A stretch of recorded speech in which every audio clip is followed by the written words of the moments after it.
Putin versus Trump. El día de hoy en Anchorage, Alaska, el presidente ruso Vladimir Putin y el presidente estadounidense Donald Trump protagonizarán un encuentro histórico. Putin y Trump podrían, en teoría, hoy mismo determinar el fin de la guerra en Ucrania y el comienzo, ¿por qué no?, de una nueva era de paz y prosperidad para el mundo. Sin embargo, el encuentro también podría representar un acto meramente simbólico sin consecuencias de ningún tipo, o peor aún, podría parecer como la trampa perfecta para un intento de magnicidio contra el presidente ruso Vladimir Putin. En esta transmisión especial realizamos un análisis en profundidad del encuentro entre Putin y Trump de la mano de los mejores analistas geopolíticos.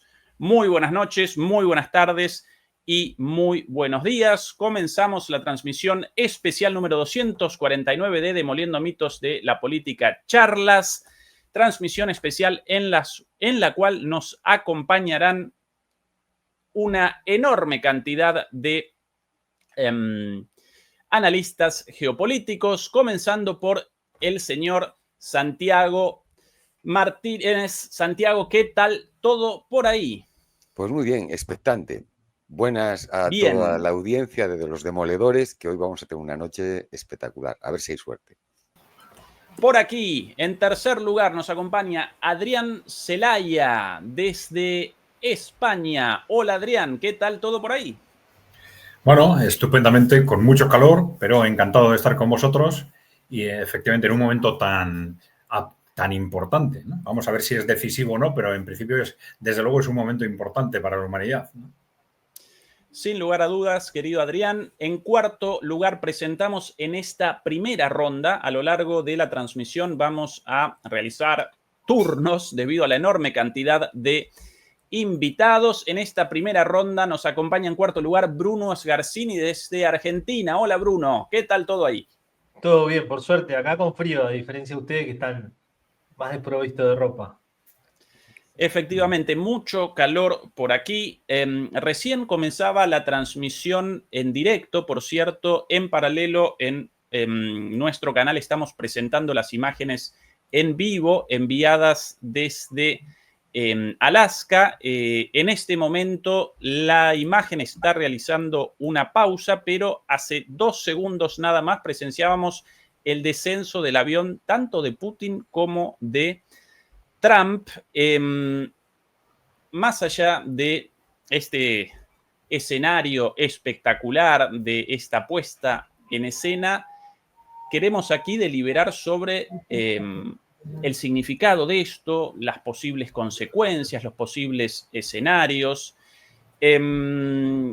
Comencemos, Santiago, ya que apareces ahí arriba con vos. ¿Qué análisis estás realizando de este encuentro en cuanto a su significado, sus posibles consecuencias, la posibilidad verdadera de cambios en lo relativo a la guerra en Ucrania, en cuanto a otras cuestiones como el conflicto en el Cáucaso, la cuestión de las tierras raras, el Ártico, los tratados de misiles nucleares y tantas otras cuestiones para esta negociación? Santiago. Bueno, lo primero, yo creo que sí es histórico, no como Yalta, que decía la gente, porque en Yalta había muchas diferencias, eran diferencias incluso de índole político radical, desde comunistas a capitalistas e incluso imperialistas como los británicos, ¿no? Entonces no tiene a lo mejor ese alcance, pero sí puede ser el comienzo de un Yalta dividido en varias reuniones en que participe Xi Jinping, para hacer un nuevo, no me gusta decir reparto, ¿no?, pero sí un ajuste, ¿no?, encaje de intereses, porque es que hay potencias que están resurgiendo y Estados Unidos tiene 2 opciones, o pelearse con todos o hacerse encajar para poder llegar a algo. Yo creo que los acuerdos de Ucrania va a ser lo mínimo. Creo que se van a centrar más en lo económico, ¿no? Aunque vemos que Trump dijo hace un rato en el avión y tal que si no sale hoy con una paz en Ucrania, con un alto el fuego como mínimo en Ucrania, pues que estaría decepcionado. Pero bueno, todos conocemos a Trump, es muy impulsivo, lo mismo dice esto ahora, que pues sale y dice que no hace falta que haya paz, es así, ¿no? Va a ser larga la conversación porque esto no se discute en poco tiempo, aunque seguramente vayan con parte del guión ya encarrilado, ¿no? Y que aquí se delimiten los últimos flecos. Expectante, no puedo decir otra cosa. Yo creo que se están empleando bien porque Estados Unidos está demostrando muchos cazas, mucho paripé, o sea, muy bien montado el espectáculo. Es como queriendo demostrarle a Rusia que él también es capaz de hacer desfiles en la Plaza Roja de Anchorage, ¿no? No como el que hizo a los pocos días de haber hecho Rusia el DEL, que fue ridículo allí en las calles de Washington, ¿no? Creo que quiere ponerse a su altura y llegar a un buen fin. Bien, interesante tu análisis, Santiago. Adrián, tu visión de este encuentro, ¿cuál es su significado? ¿Cuáles las expectativas, posibles consecuencias? Todo tuyo. Bueno, en cierta forma coincido con lo que nos dice Santiago desde el punto de vista de que hay que esperar de alguna forma avances parciales en determinados ámbitos, ¿no? Yo en principio soy optimista. Soy optimista porque creo que de esta reunión van a salir acuerdos positivos y de cierta importancia, ¿no? Aunque solo sea quizás el comienzo de un camino, pero creo que va a ser importante, ¿no? Claro, para sacar esa conclusión no nos sirve de demasiadas pistas que nos pueda dar Donald Trump. Sabemos que efectivamente cambia de posicionamiento cada semana y sus declaraciones son permanentemente contradictorias. Pero, sin embargo, la posición del Kremlin sí nos dice bastante. El hecho de que se haya aceptado esta realización de la cumbre, ¿no? En este tipo de cumbres, los temas fundamentales están ya pactados cuando se celebran, ¿no? Las grandes potencias no se arriesgan a celebrar este tipo de cumbres o intentan no correr riesgos de que estas cumbres fracasen. Por lo tanto, lo más lógico es esperar que esta cumbre sea un éxito y que un éxito, en principio, positivo para Rusia, porque si no, Rusia no lo hubiera aceptado, ¿no? Entonces, yo creo que eso es lo más positivo que podemos decir sobre ello, ¿no?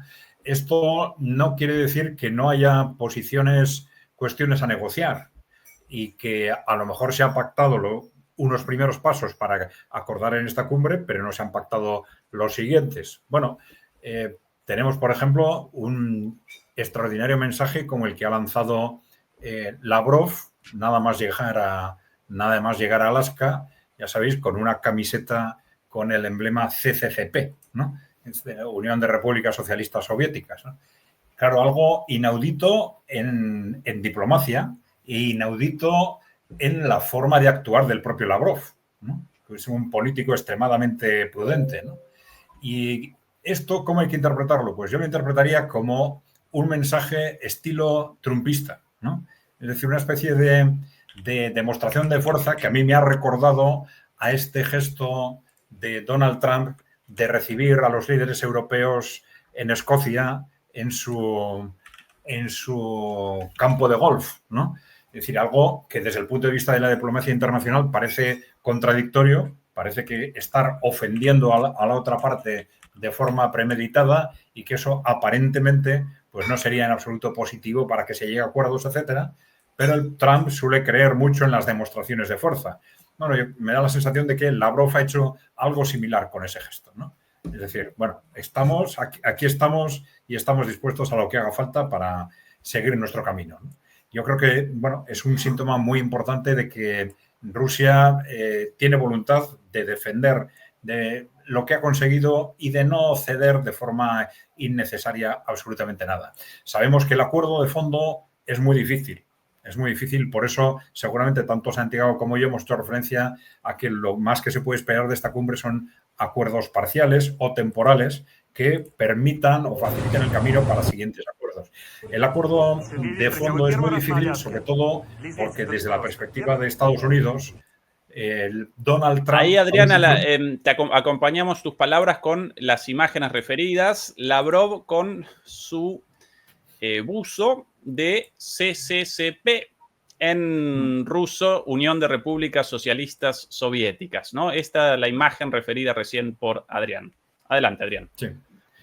Sí, decía que el trumpismo, independientemente de la voluntad personal del propio Trump, que no sé si tampoco es realmente lo más importante, pero está claramente bloqueado por el establishment norteamericano y occidental para cerrar un acuerdo de fondo. Occidente, digamos, el establishment occidental, las corporaciones occidentales no están preparadas para, de un día para otro, ya reconocer la victoria de Rusia en Ucrania. Entonces, hay que dar por supuesto que Trump no se va a atrever a dar un paso de ese tipo en la reunión de hoy, en la reunión de estos días, ¿no?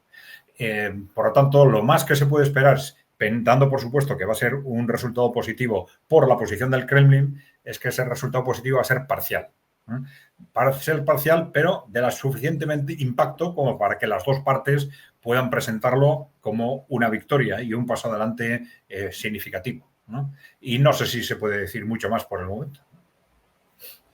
Bien, aquí a nuestra derecha las imágenes transmitidas recién en directo de la llegada del avión ruso del presidente Vladimir Putin y en momentos el descenso tanto de Putin del avión como de Trump, cuyo avión aparece inmediatamente al costado del avión ruso a la espera de la llegada de Putin. Los dos líderes descendieron por las alfombras rojas en simultáneo. Lo vamos a presenciar ahora mismo mientras nuestro queridísimo Bruno Sgarzini presenta su visión de este encuentro. ¿Cuál tu perspectiva previa antes de que comience esta histórica reunión, Bruno?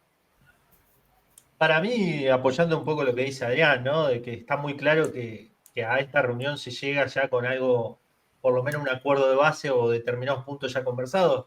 A ver, el enviado estadounidense para Ucrania de Trump, Witkoff, visitó el Kremlin muchas veces, se reunieron en Arabia Saudí delegaciones de los dos países. Evidentemente, cuando se llega a una reunión de alto nivel donde van los dos presidentes a poner la cara en un lugar como Alaska tan simbólico, y algo está conversado de antemano. Y además, si empezamos a ver que el secretario general de la OTAN y que los medios británicos, los medios europeos empiezan a hablar de que la conversación iría por el lado de hacerle caso a Rusia, de que los territorios que en este momento están en manos de Rusia sean reconocidos de manera fáctica, perdón, y no de manera formal, y se habla de comparar este caso con el de Cisjordania e Israel, donde hay un control territorial de Israel que no es reconocido en términos de derecho internacional,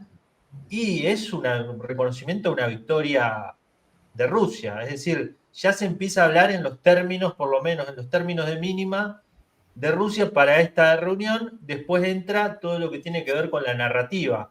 O sea, una cosa es lo que se está sosteniendo mediáticamente todos los voceros y otro tema es la narrativa, que es algo que en lo mediático no vemos que afloje, no vemos que los líderes europeos estén de acuerdo con esto, que hay claramente alrededor de toda esta reunión una intencionalidad a la hora de los medios occidentales de conformar los términos en los que se está hablando, ¿no? Donde cualquier tipo de acuerdo que firme Trump sería el reconocimiento de la derrota de Ucrania, el fracaso de Ucrania, y esa es una escalera que yo creo que no está muy clara acá cómo se baja, ¿no?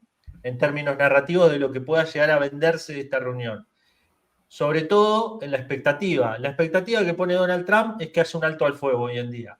Hoy en día no va a haber un alto al fuego. Yo no creo que haya una firma de Putin de un alto al fuego. Sí, un principio de acuerdo, una hoja de ruta que lleve a que después de que haya una definición en términos militar de este conflicto, que Rusia está avanzando hacia ahí, en un plazo de 5 o 6 meses haya una reunión donde se diga, bueno, estas son las líneas del conflicto, donde lo congelamos, hay X cantidad de acuerdos, porque después entran los puntos más complicados de esto, que es, ¿cómo va a quedar el ejército ucraniano? Rusia pide que se reduzca el ejército ucraniano. ¿Qué va a pasar con la ampliación de la OTAN? uno de los puntos que llevó a este conflicto. Recordemos la reunión en Ginebra previo a todo este conflicto, donde Rusia le pide a Estados Unidos que no haya ampliación de la OTAN, que Ucrania no ingrese también a la OTAN. ¿Qué va a pasar con eso? O sea, ¿qué va a pasar con eso en un momento donde los europeos están hablando de un rearme y donde el propio Donald Trump dice, bueno, las garantías de seguridad puede que nosotros respaldemos algún tipo de apoyo de Europa a Ucrania? Todos estos puntos son los que pueden llegar a sacar de eje cualquier tipo de conversación. Mi apreciación, o sea, mi opinión es que la administración Trump está intentando despejar el tema ucraniano de alguna manera, empezar a deslizarlo de la agenda bilateral con Rusia para empezar a conversar otras cuestiones. Los tratados bilaterales de armas, el tratado de START que se vence en febrero, el tema económico de desarrollo de tierras raras y una política concreta de asociación y cooperación para intentar separar a Rusia de China. Entonces me parece que esta es la presentación de una u otra manera de esa maniobra diplomática intentando esta administración sacar a Rusia de ahí de una manera un poco más sutil y preparar una narrativa para una relación mejor con Rusia frente a la sociedad estadounidense. Y ahí está el otro punto. ¿Cómo se le vende esto a los votantes trumpistas? ¿No? Y veremos qué sucede, sobre todo al final de esta reunión, con todo lo que haya de escenografía, porque el propio Trump dijo, bueno, si yo esta reunión no me va bien, en las próximas 2 o 3 horas me levanto y me vuelvo para Washington. Bien, interesante el análisis. Recién Bruno presentaba la cuestión de los temas adyacentes, ¿sí? Porque evidentemente no solo deliberarán Putin y Trump sobre Ucrania, sino también sobre otras cuestiones. ¿Qué cuestiones y con qué objetivos de cada parte? Santiago. Pues, perdona, pues estaba viendo aquí, subiendo ya, se subieron en la limusina, se dieron la mano, se abrazaron, todo muy enamorados. Yo creo que la perspectiva que tiene esta reunión, como bien explicó Bruno, son muchos campos y muchos matices. Yo creo que es un primer contacto. Yo creo que en esta primera reunión lo único que se va a conseguir es, ¿hay enamoramiento o no lo hay? Si hay enamoramiento, va a haber unos primeros pasos, unas muestras de que queremos llegar a algún sitio, sea en el campo que sea, desde, como decimos, en el Ártico. Incluso es más, hoy un político ruso, pues no recuerdo el nombre de quién era, decía que estaba bien, que si Armenia creía que hacer en el Cáucaso ese paso para que va a administrar a Estados Unidos desde Azerbaiyán, si cree que Armenia es positivo para él, que ellos están muy de acuerdo porque Armenia es un socio estratégico de Rusia. Eso es lo que dijo, ¿no? Entonces, son pequeñas muestras de que, bueno, podemos ir aceptando cosas en un sitio a cambio de cosas en otro, ¿no? Y la negociación, pues como hablábamos cuando comenzaste en la presentación, es que son tantos frentes abiertos que es imposible que una reunión se pueda afrontar. Por eso estoy seguro que van a enfocar la dirección y después los técnicos, los funcionarios, los que ¿verdad? Saben, allanarán el camino para las siguientes reuniones ir alcanzando otras metas.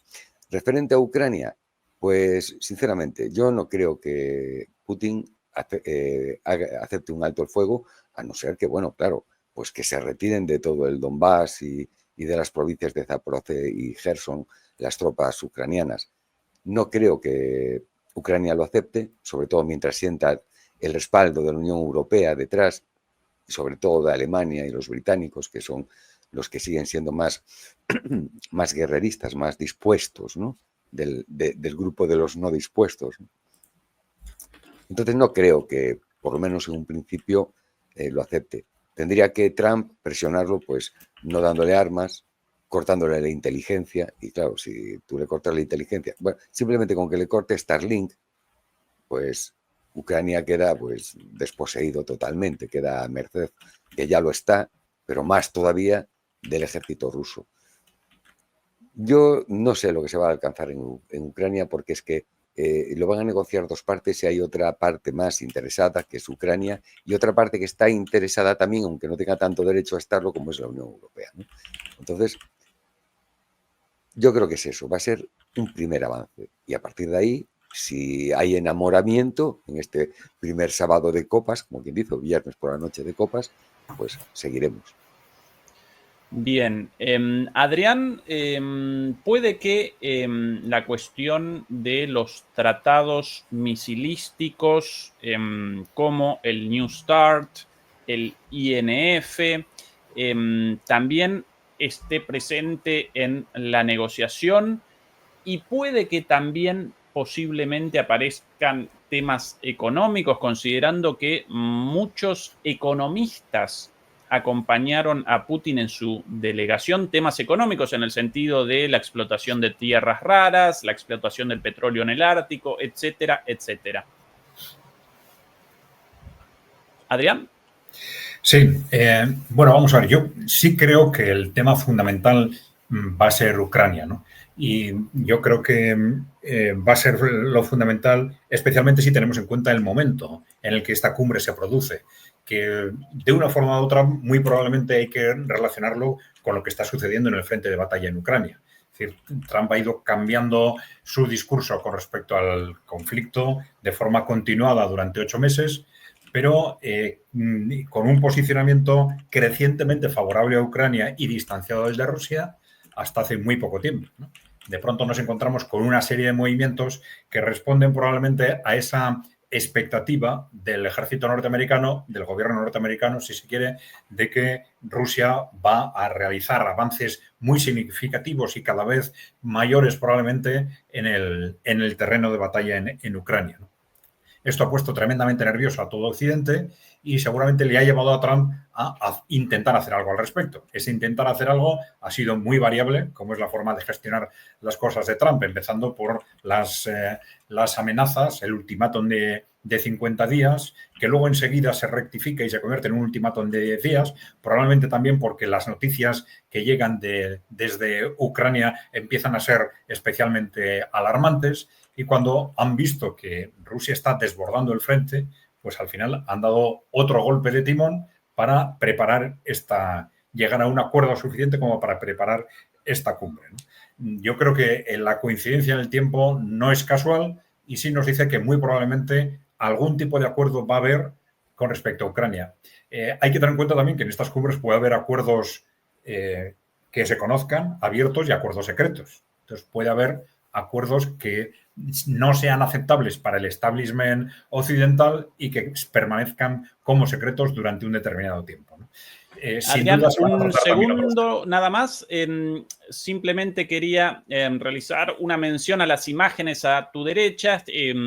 Presentamos en simultáneo en otra transmisión esto en directo. Ahora estamos aquí representando lo sucedido hace 5 minutos, el descenso de ambos líderes a la vez, en simultáneo, de sus aviones ubicados uno frente al otro, y ahora el momento de la caminata por la alfombra roja entre ambos y el encuentro. Perdón por la interrupción, querido Adrián, todo Sí. hecho. No, decía que no hay duda de que otros temas se van a tratar, en particular porque esto puede ser muy importante para dar brillo a la reunión. Es decir, que sin duda la cuestión de Ucrania va a ser lo central, es lo central en este momento en esa relación entre Estados Unidos y Rusia, porque claro, Ucrania ya sabemos que no es solo Ucrania.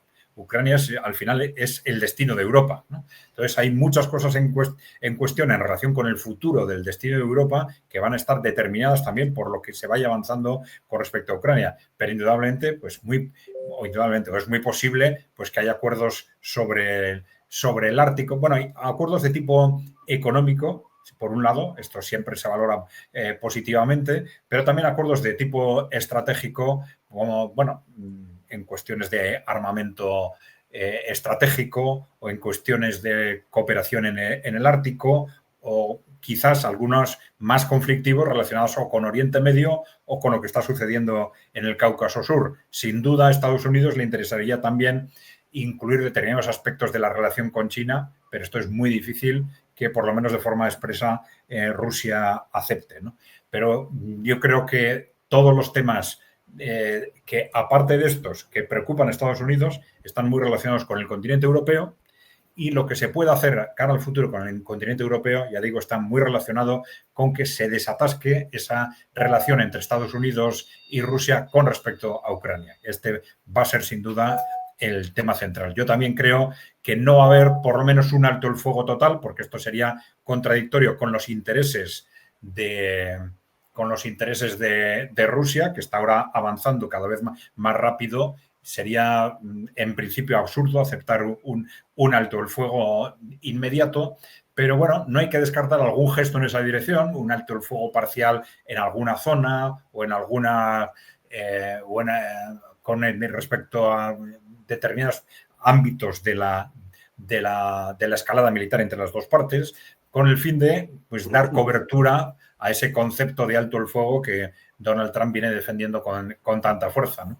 Eso no hay que descartarlo, pero muy probablemente en lo fundamental no va a haber, como han dicho mis compañeros, no va a haber alto el fuego, con lo cual, cara a las siguientes reuniones, va a continuar el avance del ejército ruso, porque es no solo que es cierto, como han dicho mis compañeros, que Ucrania y la Unión Europea no van a aceptar el reconocimiento a favor de Rusia de las 4 regiones que ya están de alguna forma ocupadas por el ejército ruso, sino es que para Rusia me parece muy difícil que se acepte el cierre del conflicto, primero sin la incorporación de los otros 4 territorios adyacentes, incluyendo Odessa y el acceso al Mar Negro, y sin la negociación del futuro estatus del resto de Ucrania, del futuro configuración política del resto de Ucrania, y muy probablemente con un pacto sobre el futuro político de Europa, incluyendo la OTAN y probablemente la Unión Europea. Bien, interesante. Bruno, tu perspectiva sobre la posibilidad de diálogos sobre otras cuestiones económicas, militares, como los acuerdos misilísticos, las bases de la OTAN en Ucrania y en Polonia, el petróleo en el Ártico, las tierras raras en Rusia, la posibilidad de acuerdos comerciales, el Cáucaso. ¿Qué análisis realizás de esa posibilidad de otros temas en discusión además de Ucrania? A ver, una de las cosas que se habló, sobre todo lo puso sobre la mesa Vladimir Putin, es el tratado START, ¿no? De armas ofensivas, entre comillas. Esa red de tratados que se firmaron, muchos de ellos durante los años 80, entre la administración Reagan y Gorbachev, en la política de distensión, que después, junto con la perestroika y la glasnost, terminó llevando al colapso de la Unión Soviética, que han sido desarmados durante los últimos 10, 15 años, y el START vence ahora en febrero, ¿no? Ya los dos países se levantaron y hay que firmar un nuevo tratado. Igual que los otros tratados también que se han ido borrando, entre comillas, en la forma práctica. Yo creo que ese es un punto donde puede haber una cooperación y un avance de la negociación bilateral. Con la OTAN sucede que Estados Unidos me da la sensación también de que está cambiando la forma en donde administra la OTAN. Es decir, está delegando la OTAN a los países europeos más belicistas, a las élites políticas europeas más belicistas, diciendo, bueno, si ustedes quieren un conflicto con Rusia, háganse cargo ustedes, nosotros le vamos a vender armas. Entonces, hay por parte de Estados Unidos, de alguna manera, una política de ambigüedad de, bueno, quiero conversar con Ucrania, pero en términos prácticos presiono a los países europeos para que suban el presupuesto militar, su PBI, para que compren más armamento estadounidense, favorezco los movimientos de extrema derecha más antirrusos en Europa. Entonces, respecto a la OTAN, ahí queda el signo interrogante de qué compromiso tiene una administración Trump sobre unos diálogos reales respecto a la ampliación de la OTAN. Y es un punto central esto, porque para Rusia, nosotros imaginamos un eventual acuerdo donde se congele la línea de conflicto y mientras tanto Ucrania, como el resto de los países europeos que están pidiendo el fin de Rusia de alguna manera, o están poniendo en juego la existencia de Rusia, se abre una ventana de oportunidad para un rearme y un relanzamiento de este conflicto. Entonces, creo yo que en todo lo que tiene que ver con la OTAN, el tamaño del ejército de Ucrania y los acuerdos de cooperación económica que puedan haber en Europa, entre Europa y Rusia, está el principal talón de Aquiles de cualquier tipo de acuerdo macro de Estados Unidos y Rusia, porque se está hablando de alguna manera de las consecuencias, pero no de las causas. Entonces ahí es donde yo lo veo más complicado. Esto es un diálogo táctico, pero estratégico. Todavía me cuesta ver lo que en términos estratégicos se esté conversando sobre la sustancia, sobre el salseo de la cosa. Después con las tierras raras, con la cooperación económica, con los recursos energéticos, me parece que ahí sí hay una ventana de oportunidad para que Rusia continúe con una política que fue muy activa antes de la guerra en Ucrania, que es acuerdos de inversión de petroleras, de grandes empresas mineras en los recursos naturales de Rusia, en un momento donde Rusia, después de las sanciones y después de todo este periodo económico de bloqueo muy fuerte, necesita inversión occidental para sostener algún tipo de nueva producción, sobre todo si se lo ve en la perspectiva de 15, 20 años, en un momento donde Estados Unidos está desesperado por minerales raros, por fábricas de imanes de calor hecho con minerales raros para toda su industria, y donde ese sería el lugar donde habría una comunidad de intereses que podría posibilitar eso. Así que es más o menos el balance que yo hago en lo que se pueden poner de acuerdo. Me parece que en tres cosas sí, en lo más fundamental me parece que es muy difícil todavía ver eso, más allá de que haya voluntad de las cabezas, es decir, de Trump, pero debajo vemos una gran cantidad de ejércitos, de funcionarios, de militares de Europa y de Estados Unidos que están dispuestos también a sabotear cualquier tipo de cosa que se firme hoy o pasado mañana. Bien, bien, pero muy interesante este punto. Recién presenciábamos el apretón de manos entre ambos líderes, los gestos distendidos de ambos, sonrisas, buena relación aparente, buena química. La relación entre Trump y Putin, a diferencia de muchos otros líderes, quienes a menudo refunfuñan en sus encuentros con Trump, entre ellos siempre apareció buena química. Voy a presentar un video sobre las opiniones de Trump respecto a Putin y de Putin respecto a Trump, y después quisiera que respondamos la siguiente pregunta. ¿En qué medida esta buena relación puede, de alguna manera, si no acelerar, por lo menos ayudar a generar algún resultado concreto, o en qué medida esto simplemente aparece como gestos para las cámaras y nada más que eso? Aquí el video en cuestión. It's been proven over the years. Я с удовольствием встречусь с Дональдом, мы давно очень не виделись. И у нас нет никаких близких отношений, но все-таки предыдущие годы, за 4 года работы, когда он был президентом, мы встречались и ровно очень обсуждали наши межгосударственные отношения. С удовольствием с ним встречусь сегодня. Я думаю, что он тоже. I've always gotten along with President Putin. I had a great relationship with him. And he went through the Russia hugs too. You know, I mean, it was, we used to talk about it. We used to say, you know, it's too bad we really can't do anything between our countries. Кстати говоря, что касается американцев, у нас же всегда были на протяжении очень длительного времени были очень добрые и своеобразные отношения с Соединенными Штатами. Мы же поддерживали их стремление к независимости от Великобритании. Мы реально поставляли оружие, даже поставляли, деньгами помогали и так далее. Потом Север поддерживали в ходе войны Север-Юг. We've always had a good relationship. President Putin and I have always had a good relationship. That's why it's so sad that it happened. This would have never happened if I were president. Деловые, исключительно деловые, но в то же время прагматические отношения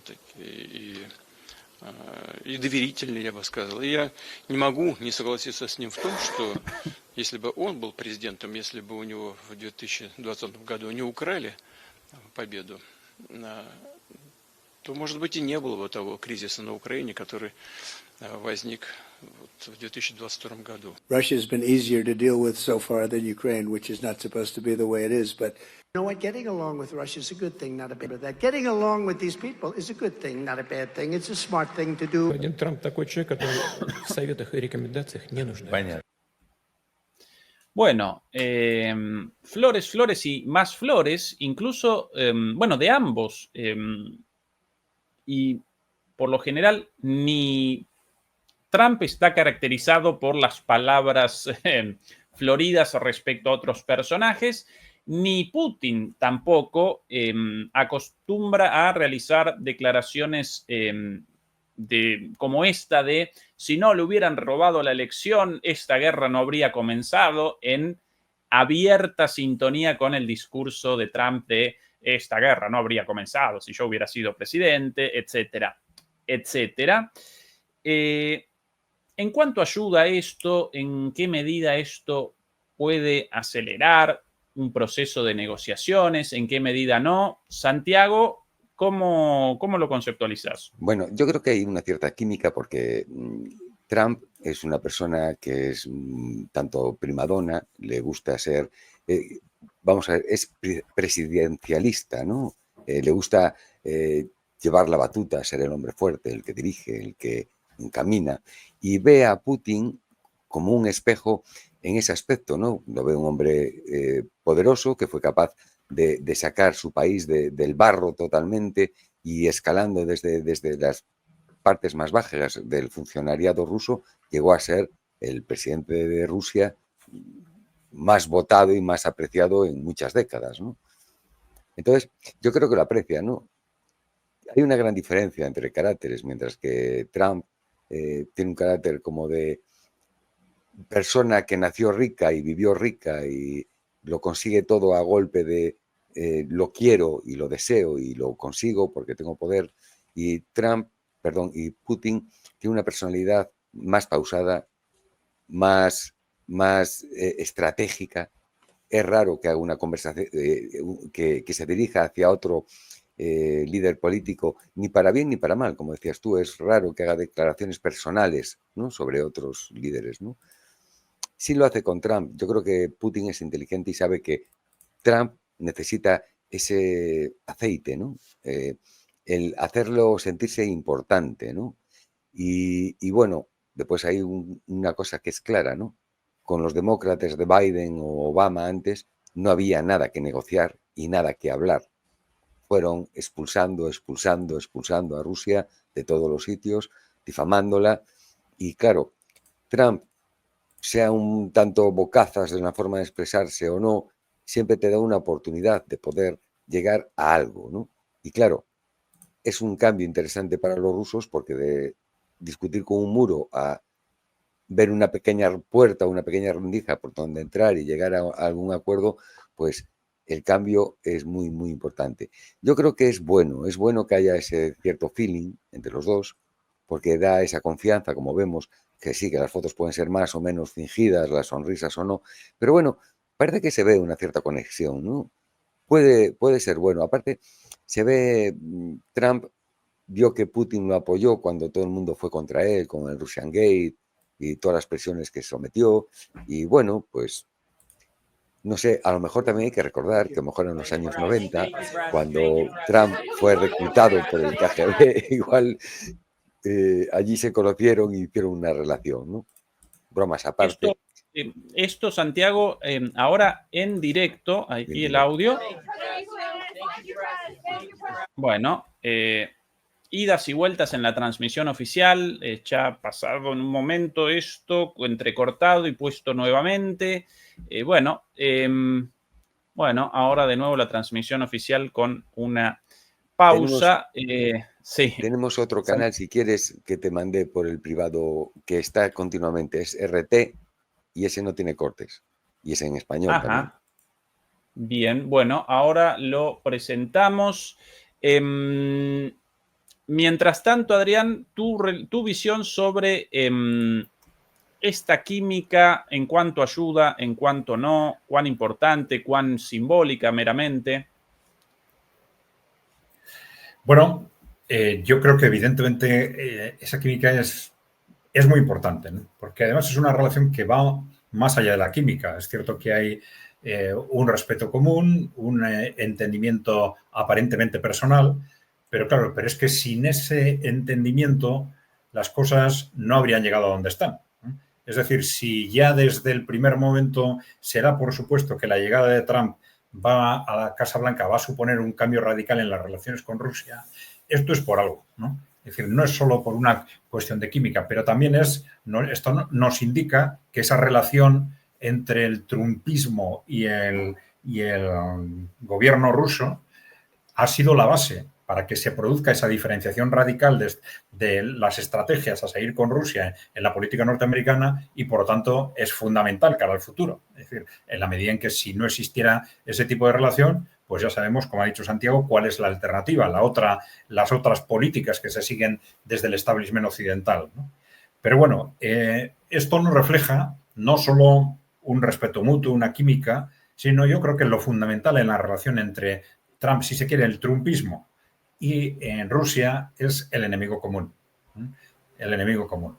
Los dos están de alguna forma haciendo frente, los dos como China también, ¿no? Están de alguna forma haciendo frente a ese establishment occidental que está básicamente compuesto por las grandes multinacionales, las multinacionales financieras también, y que han controlado Europa y el mundo durante los últimos 40 años, y a los cuales se les ha abierto el frente fundamental de los países emergentes y aparentemente también, desde el punto de vista interno, el frente del trumpismo, ¿no? Con políticas de alguna forma alternativas a las de esas multinacionales, a las de ese establishment corporativo. Y entonces yo creo que hay una conciencia de que en las dos partes de que tienen un enemigo común y esto es lo que fundamentalmente les ha acercado hasta ahora. Esto es también, este análisis, una advertencia de que si en algún momento ese enemigo común es neutralizado o bien se percibe esa neutralización ya a corto plazo, esos dos posicionamientos pueden distanciarse radicalmente, como suele suceder en ese tipo de alianzas basadas en el enemigo común, ¿no? Nosotros hemos hecho un comentario de ese tipo alrededor de lo que está pasando en Europa, por ejemplo, ¿no? Tenemos los partidos del establishment tradicional, esos que nosotros llamamos el partido único, que se llaman a sí mismos de izquierda, de derecha o de centro, pero que en la práctica todos están sometidos a los intereses corporativos, que son los que han controlado Europa en los últimos 40 años, pero que ahora se ven, por un lado, amenazados por el surgimiento de esos grupos conservadores trumpistas y luego por una influencia de los países emergentes creciente.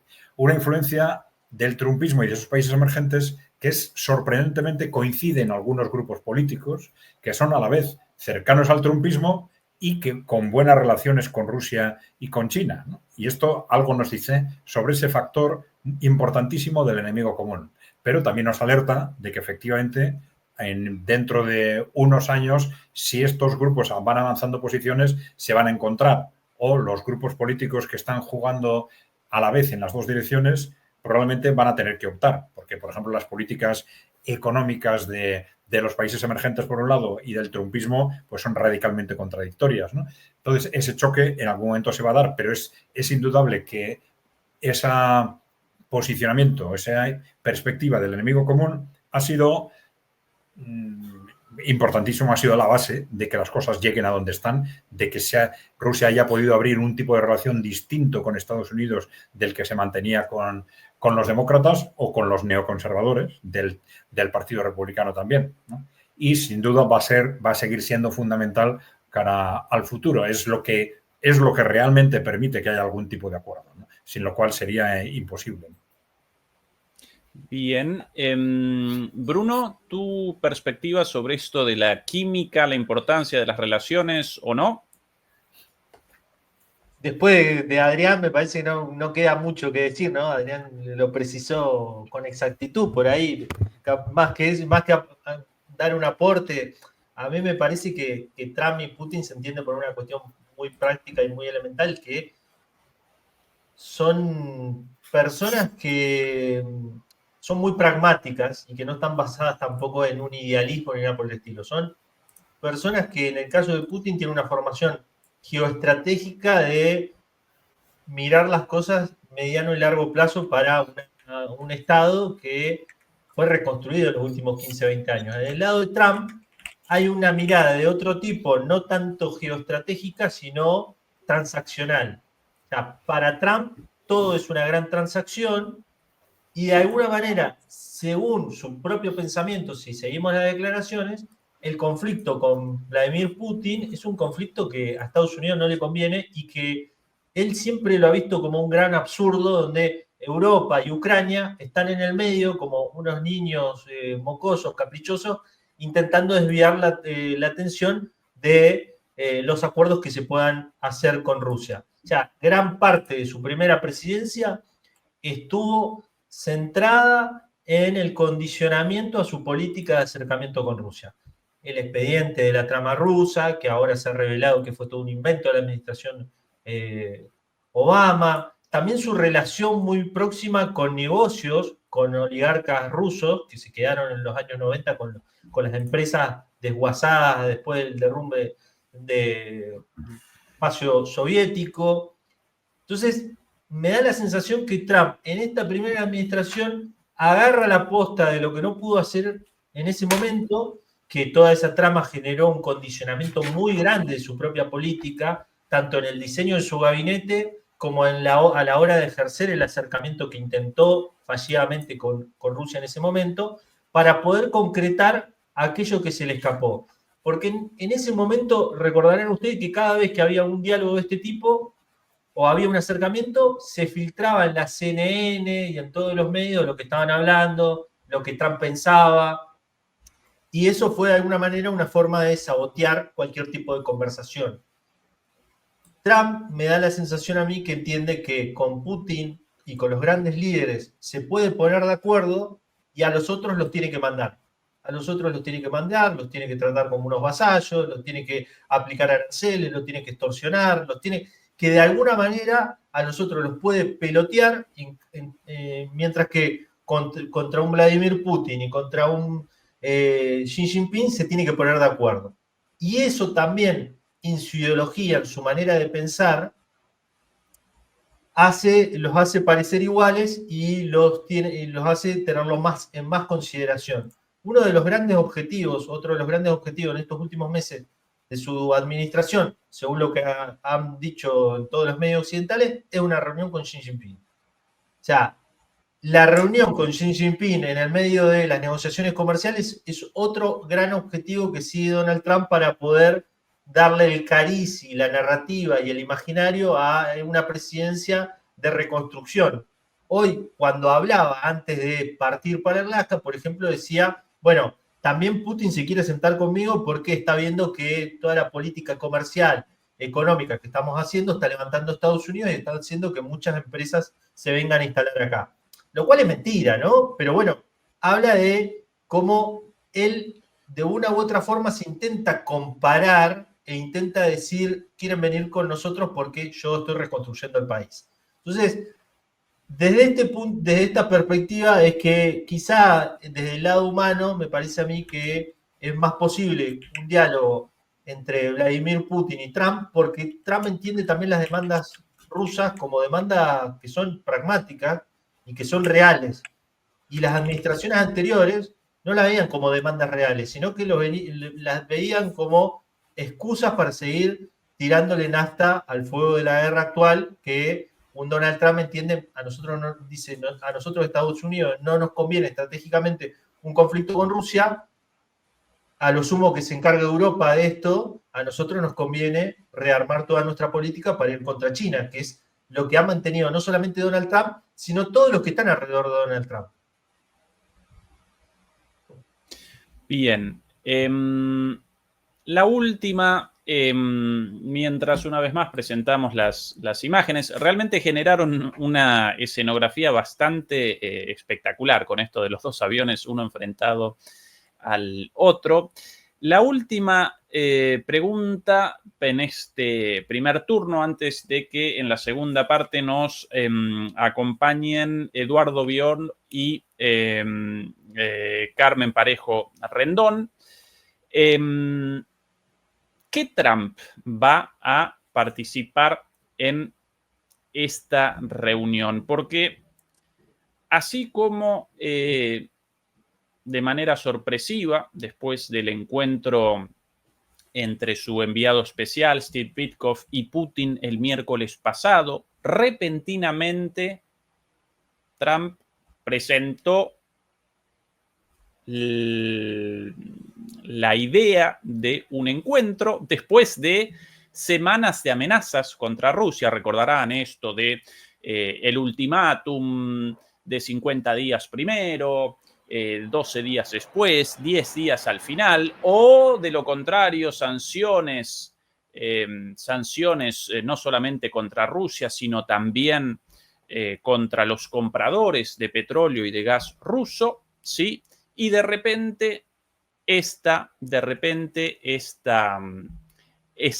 noticia del encuentro, de la misma forma, hace 2 días, si no recuerdo mal, en una conferencia de prensa, Trump presentaba la posibilidad de intercambios territoriales como parte de las negociaciones, y al día siguiente, después de un encuentro telefónico, de una llamada telefónica con Volodymyr Zelensky y con el canciller alemán Merz, aquí en Alemania, en Berlín, no muy lejos de aquí de mi casa, inmediatamente aparecía la versión oficial de que Trump había rechazado por completo la posibilidad de intercambios territoriales. Por eso, ¿qué Trump va a participar en esto? ¿Cuál de todos los Trumps va a participar? Y aquí, por ejemplo, esta misma pregunta planteada por uno de los moderadores de la CNN, devenida en el principal grupo opositor de Trump en Estados Unidos, mientras por ahí ya apareció detrás de escena Carmen Parejo Rendón. Carmen, un segundito, por favor, de paciencia. Ya comenzamos con el segundo turno en un ratito.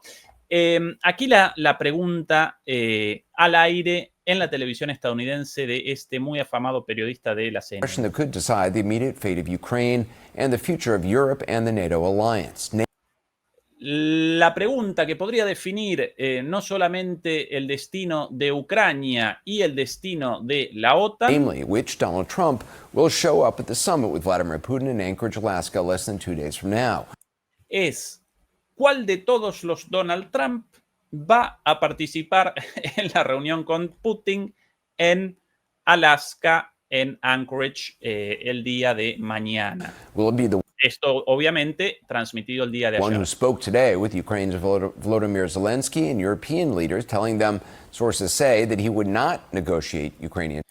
Será el Trump que habló hoy con Zelensky, con los líderes europeos, y que les dijo que no negociaría concesiones territoriales con Putin. Territory with Vladimir Putin. Or will the Donald Trump who shows up Friday be the one who just 2 days ago said he might be okay with the idea of Ukraine having to give up some of its territory for peace?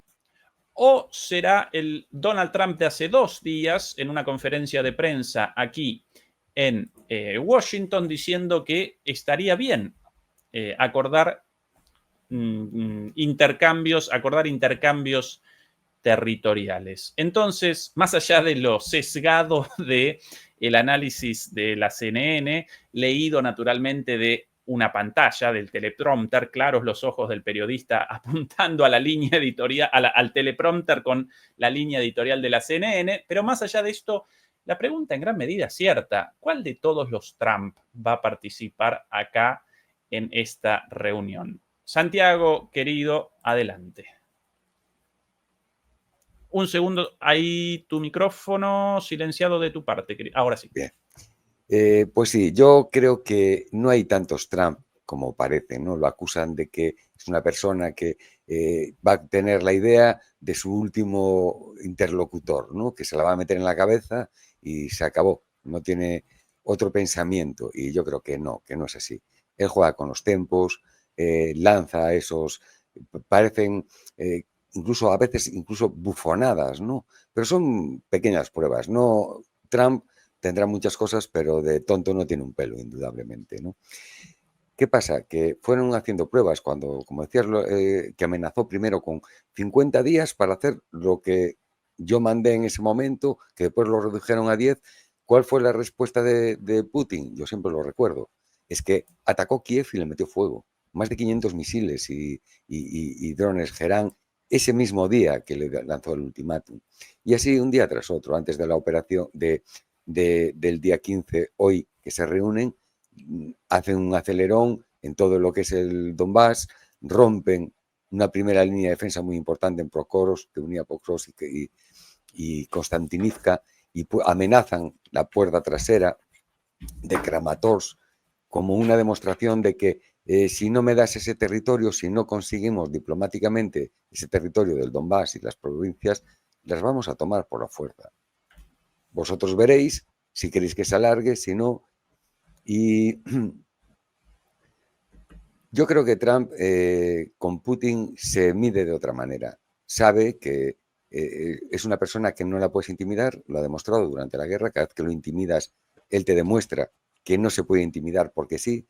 No fue capaz de intimidarlo con las sanciones económicas. Es más, Rusia, dentro de los problemas normales de esas sanciones económicas y del gasto inmenso, que es una guerra, ha capeado bien la economía y se mantiene bien. Incluso hay que pensar que aunque tenga que pagar unos buenos sueldos, no necesita ni tener que hacer levas obligatorias entre sus ciudadanos.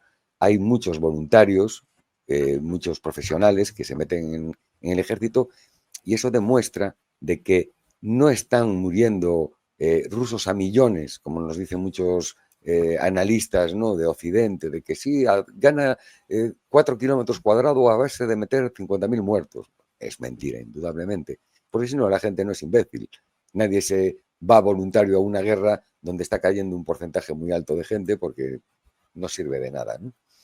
Entonces, la guerra la tiene bastante encarrilada y Trump no es imbécil. Por lo tanto, sabe que tiene la oportunidad de ahora llegar a un acuerdo y salir airoso, porque de momento, si llega Trump a un acuerdo, sigue siendo la guerra de Biden, no es la de Trump. Él es el pacifista, el peacemaker, el que consigue la paz, no es el que creó la guerra, ¿no? Putin apoya siempre esas declaraciones diciendo de que sí, de que si llega a estar Trump, si no le llegan a robar las elecciones, como vimos hace un momento, pues no habría habido esta guerra de Ucrania, ¿no? Porque él nunca lo habría permitido, etcétera, etcétera, etcétera, ¿no? Y tiene esa oportunidad y no creo que Trump la deje pasar. Va a intentar hacer negocios, va a intentar llegar a su electorado en Estados Unidos con un negocio, con un acuerdo, algo que sea favorable a Estados Unidos para presentar, pues por ejemplo, que van a los recursos que tiene en el Ártico Rusia, pues los va a compartir con las compañías como ExxonMobil, estadounidenses, para crear dinero, riqueza, sobre todo en los que mantienen a Trump, que es el conglomerado, sobre todo petrolero, ¿no?, que es el que más lo apoya. Entonces, yo creo que no hay dos Trumps y Trump sabe bien lo que hace y yo creo que van a intentar llegar a eso, una salida digna para ambas partes y que puedan los dos llegar a su país diciendo, yo he conseguido, por decir algo, el Donbass, yo he conseguido acuerdos económicos y cierto, por ejemplo, el Cáucaso, ¿no?, el pasillo del Cáucaso.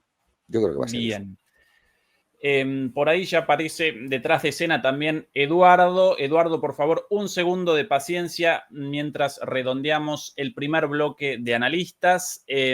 Adrián, tu visión sobre cuál de todos los Trumps y cualquier otra cosa en el tintero, ya que después de esta última ronda, Adrián y Bruno nos abandonan. Santiago nos va a acompañar como moderador hasta el final de la transmisión.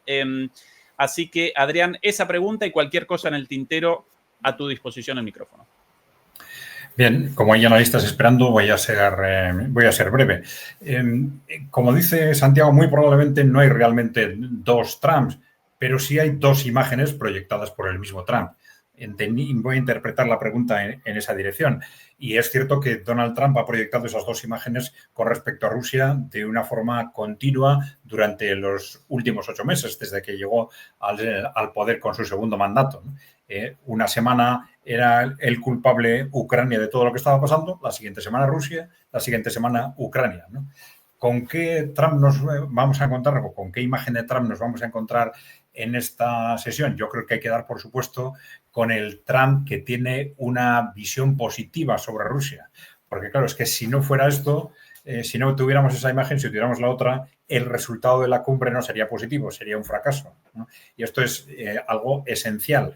La cumbre ya está muy probablemente definida, los grandes acuerdos de la cumbre están muy probablemente ya atados y se ha celebrado la cumbre porque saben que va a haber un resultado positivo para los dos países de alguna forma o para los dos gobiernos, si se quiere. Y esto está indisolublemente unido con esa imagen de un Trump que valora positivamente la relación con Rusia. ¿Sí?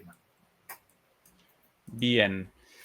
Adrián, mil gracias. Nos podés acompañar hasta el final del bloque si querés. Bruno, tu visión de esto, pobre Bruno, nosotros acá retrasándolo, ahí en la puerta de su casa, esperándolo un taxi para una entrevista en RT en el estudio. Así que, Bruno, mil gracias primero y mil disculpas por la demora. Su perspectiva sobre esto. No, para mí vamos a ver un Trump transaccional. Está claramente que ya bajó un mensaje Trump. Si el secretario general de la OTAN está hablando de que la infraestructura de Ucrania fue destruida, de que había un reconocimiento tácito o de facto de los lugares que controla Rusia, es porque ya Trump logró por lo menos armar una narrativa que prepara para un eventual acuerdo.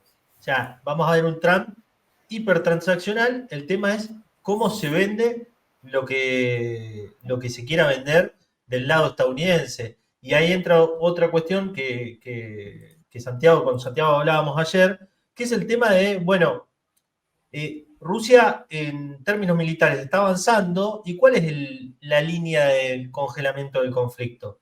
Porque Rusia todavía no llegó a los oblast o los territorios que se puso como objetivo en las negociaciones para congelar este conflicto. O sea, hablamos de las negociaciones en Estambul, por ejemplo.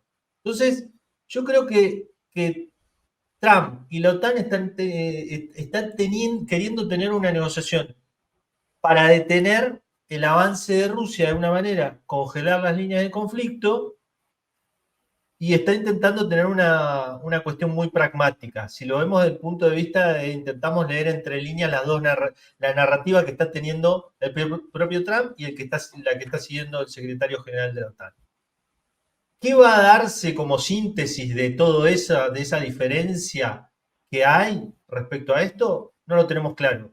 No lo tenemos claro porque después, cuando haya que cumplir este acuerdo, Ucrania, ¿qué va a pensar de esto, no? O sea, ¿qué va a pensar Ucrania y qué van a pensar los líderes europeos que están con el televisor prendido, al igual que nosotros, viendo esta reunión desde los palacios presidenciales, en el caso de Zelensky, del Palacio Presidencial de Kiev? Entonces, la gran expectativa es ver cuál es la síntesis de esto que se está volviendo como de alguna manera entre Trump y Putin como un consenso, pero hay que ver cómo se lleva a la práctica. Bien, clarísimo tu análisis, Bruno. Redondeamos la primera parte con la despedida a Adrián y a Bruno, Adrián Celaya, a quien pueden acompañar, por cierto, todos los jueves a las 11 de la noche de Europa por DMP Geopolítica, como así también a través de ECAI Center, naturalmente. Lo mismo, Bruno, también analista de DMP Geopolítica, los jueves, pero a las 19, a las 7 de la tarde, perdón, a veces no recuerdo de memoria la programación, pero no lo desaprovechen, además del Substack de Bruno, brunosgarcini.substack.com, con análisis también muy, pero muy interesantes, muy profundos. Adrián y Bruno, un abrazo y hasta pronto. Chao, chao.